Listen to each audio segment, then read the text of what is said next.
Alaikum. If YouTube Create application is not available in your country or it is not showing in your Play Store, then this video is for you.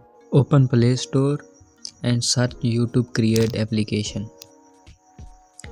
Now see, here is no application available. Now click on this link. Here you can see this application is not available in our country. Now I have a solution for this. Connect a VPN.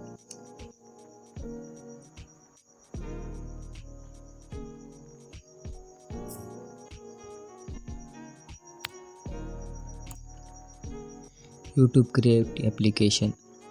Now here is no application. Just change your Gmail ID after connecting the VPN.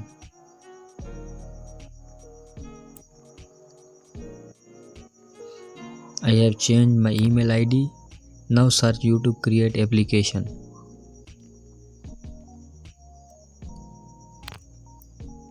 Here we go. Just install it.